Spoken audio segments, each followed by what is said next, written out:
धुळे शहरासह जिल्ह्यांमध्ये कायदा सुव्यवस्थेचे 3-13 वाजले असून सर्रासपणे अवैध धंदे सर्वत्र सुरू आहेत. गुन्हेगारी मोठ्या प्रमाणात वाढली आहे. अक्षरशः धुळे जेलची जागा ही कमी पडायला लागलेली असून धुळे कोणत्या दिशेने चालले आहे हा एक गंभीर प्रश्न बनत चालला असून कष्टकरी मेहनतीने 2 पैसे कमवणारे जे आज रोडावर टपरीधारक जे रस्त्याला नडत नसतात परंतु ते व्यवसाय करून 2 पैसे कमवून कुटुंबाचा उदरनिर्वाह करतात, त्या सर्व शहरातील टपरीधारकांना काढण्याचं काम सुरू असताना मात्र दुसरीकडे धुळे शहरातील रस्त्यात गल्ली बोळात भर बाजारपेठेमध्ये रस्त्यांवर सुरू असलेल्या सट्टा पिढ्या, पत्त्यांचे क्लब, दारूंचे अवैध धंदे हे प्रशासनाला का दिसत नाहीये?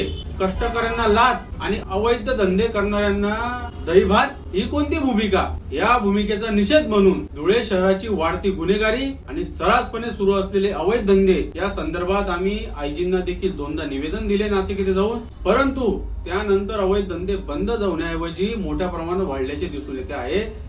अवैध धंद्यांविरोधात येत्या 27 तारखेपासून आम्ही आमरण उपोषण करणार असून माझं सर्व धुळेकर बंधू भगिनींना नम्र आव्हान आहे, आपल्या भागात सुरू असलेले अवैध धंद्यांचे फोटो आपण आम्हाला व्हॉट्सअपला टाका किंवा आम्ही जिथे उपोषणला बसणार आहोत तिथे तिथपर्यंत येऊन आमच्यापर्यंत पोहोचवा. आणि कोणताही सराईत गुन्हेगार असेल शहरातला जो जामिनावर सुटला असेल आणि तुम्हाला जर कळत न कळतपणे त्रास देत असेल तर तुम्ही एक अर्ज जरी SP साहेबांना केला तरी त्यांची जामीन रद्द करून पुन्हा त्याला जेलमध्ये पाठवण्यासाठीची आम्ही तुम्हाला मदत करू. तुम्ही घाबरायचं नाही, घाबरलं त्याने पाहिजे जो गुन्हेगार आहे त्याने. म्हणून सर्व धुळेकरांना नम्र आव्हान आहे, आपल्या भागात अवैध धंदे सर्रास सुरू असतील त्याचे फोटो आणि कोणत्या गुन्हेगाराकडून तुम्हाला त्रास असेल तर त्या संदर्भात तक्रार आपण सविस्तरपणे येऊन करू शकतात.